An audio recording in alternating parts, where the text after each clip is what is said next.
Ito ang balita ngayon. Trending at pinag-uusapan ngayon sa mundo ng social media. Ang di umano'y balitang resulta ng senatorial race. Tila pabor pa rin sa kampo ng kasalukuyang Vice President na si Inday Sara Duterte Carpio. May 5 solid para sa side ni Vice President. Para kay political analyst Prof. Ana Malindugoy, may tuturing ng satisfactory ang resulta ng senatorial race para sa kampo ni Vice President Sara Duterte, lalo na't may 5 itong solidong kaalyado na papasok sa Senado, isang mahalagang puwersa sa harap ng nakaambang na impeachment trial. Pero bago ang lahat, kung bago ka pa lamang sa aming channel, please huwag kalimutang mag-like, subscribe at i-click ang notification bell para mas maging updated ka pa lalo sa lahat pa ng bagong video na i-upload namin.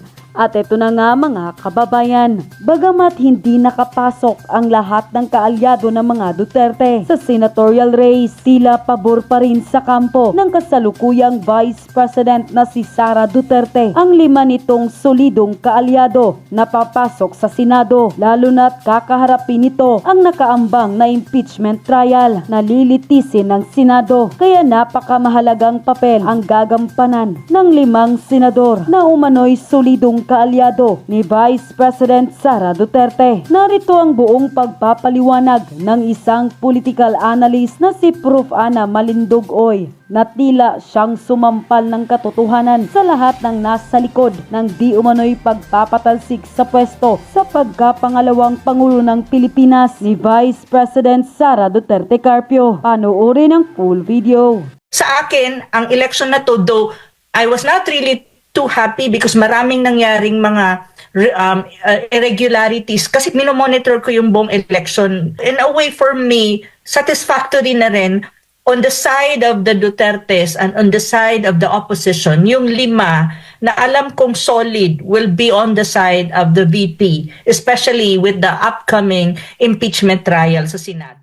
Sa akin kasi, to be honest and frank with you, Admar and MJ, even before the election, ang prediction ko talaga, at kahit man sa ibang nating mga kasama, sinasabi ko, kasi minsan tinatanong nila ako, yung prediction ko talaga dyan is, sabi ko, sa PDP laban, mga 3 or 2 ang lalabas dyan. It's precisely because I think I'm very realistic when it comes to the kind of politics that we have in the country and also very realistic sa mga variables na meron tayo sa Pilipinas when you talk about real politics. Kasi alam ko na unang-una dun sa kabila, they have the administration, they have the money, they have all the resources, they have the machinery of the BBM administration, and at the same time medyo may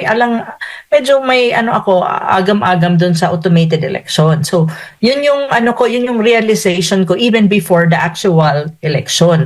So ang sabi ko nga, probably my prediction would be 3 from PDP will come out as winners in this election sa senatorial race. On the other hand, nung in-endorse naman ni VP Sara si Villar at saka si Senator Amy Marcos, sabi ko, ditong 2 lalabas to. Kasi nung tinignan ko, Villar, Camille is still alyansa.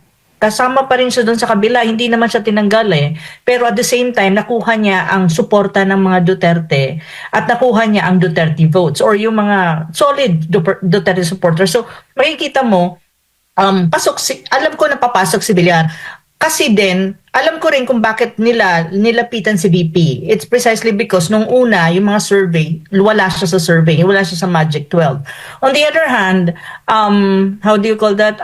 si Senator Amy naman, nung una kasi hindi pumapasok si Senator Amy sa Magic 12 or medyo feeling ko nanganganib yung kanyang winnability. However, nung inintroduce na siya in-endorse na pala siya ni VP Sara, ang sabi ko, papasok siya. Sa akin kasi analysis ko, papasok siya. Kasi unang-una, you have the Norte votes, yung North.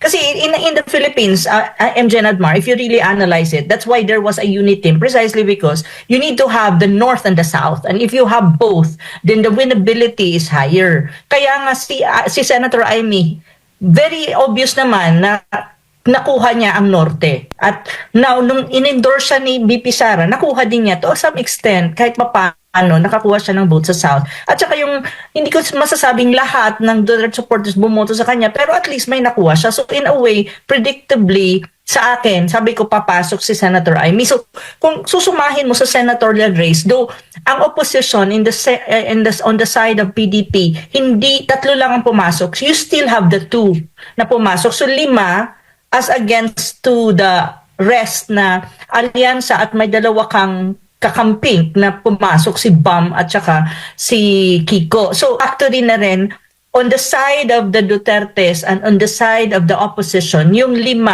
na alam kong solid will be on the side of the VP, especially with the upcoming impeachment trial sa Senado. So sa akin, this is already okay, unsatisfactory. Kasi when you talk about the impeachment trial, sa pag-usapan na rin natin, na matatouch on natin dito, ang impeachment trial for the VP to be removed, they need 16 votes. But for the VP not to be removed, you need 9 votes. And right now, from my calculation, the VP already has somewhat 6 to 7 sure, solid on her side. So sa akin, ang election na to, though I was not really too happy because maraming nangyaring mga irregularities kasi minomonitor ko yung buong election ng Monday from morning until evening and even the next day today. So nakita ko may mga election irregularities na nangyari, may mga ballots na niluluwa ang mga mga machines, tapos may mga machines na hindi nag-function,